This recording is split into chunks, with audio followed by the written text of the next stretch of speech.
Hi everyone, and welcome to Sweetpea Seeds Inspirations. My name is Sydney, and today we are going to get our whips per inch, which then is going to help us get our weight of yarn that we are working with.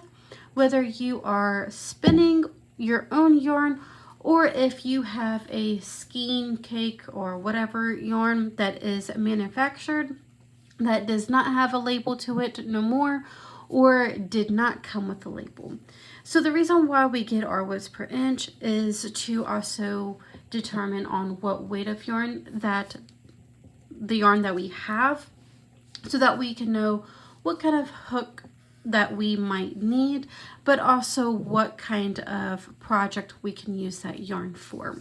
So today I am going to be using some old yarn that I spun a few years ago.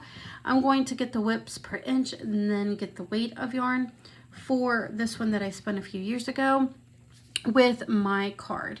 Now you can use a whips per inch card, or you can use a DPN or anything that has some stability to it, as long as you can get your yarn wrapped around it and then also measure out 1 inch. So practically all you gotta do is take your yarn and wrap it around whatever for 1 full inch. So that is what I am going to do. Let me just get my yarn set up here. And I'm just going to wrap around for a full inch. Now you don't want to wrap too tightly, but not too loose either. You want to get a good reading here. Sometimes you might have to close up some gaps.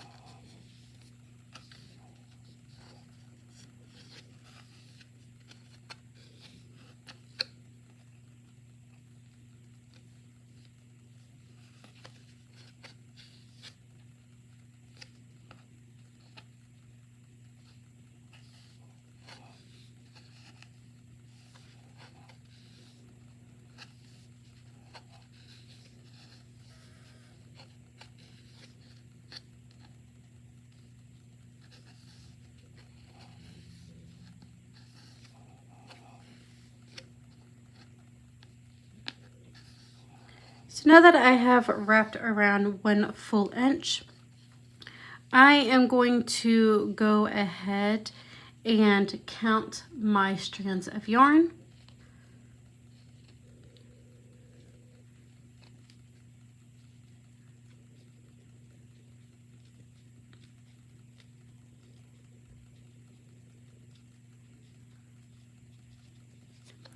So this one says it is 15. Sometimes you might need to do it a few times in order to get an accurate reading.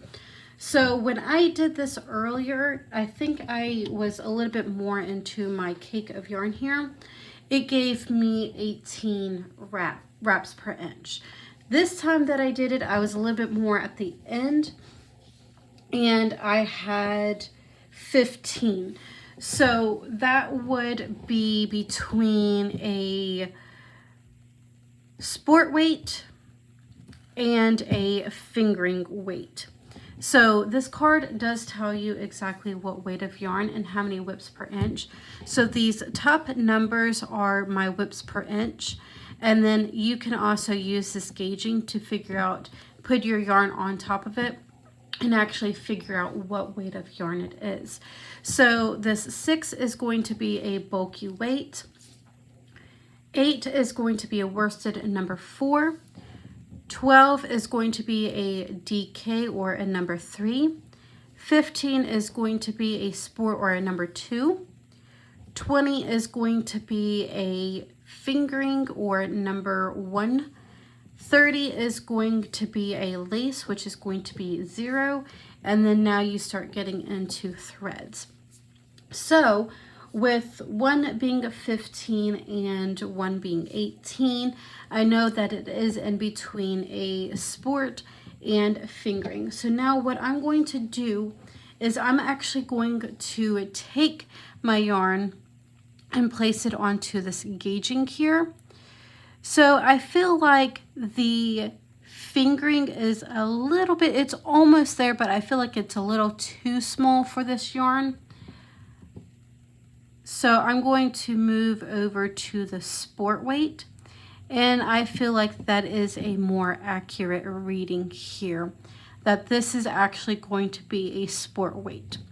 Now with it being in between two the first time, I might, and have some thick and thin pieces here, I more likely will label this as a light sport weight just because it is in between. But sometimes you might have to look at charts online and a few charts online, because sometimes they can be a little condescending to figure out exactly what weight of yarn you're working with. But I do like having this gauging here. Some of them actually do have an indentation, but I do like using the gauging because it will give me a little bit more accuracy and will back up my numbers a little bit better. But that is how we get our whips per inch, but also our weight of yarn. If you do have any questions, comments, or concerns, you can always feel free to email me, which is going to be down in the description. Or you can also ask away in the comments. But I just want to say thank you for tuning in today. I hope you enjoyed today's video. If you did, don't forget to give this video a like, share, comment, or a subscribe. I hope you all have a wonderful day, and I will see you in the next video.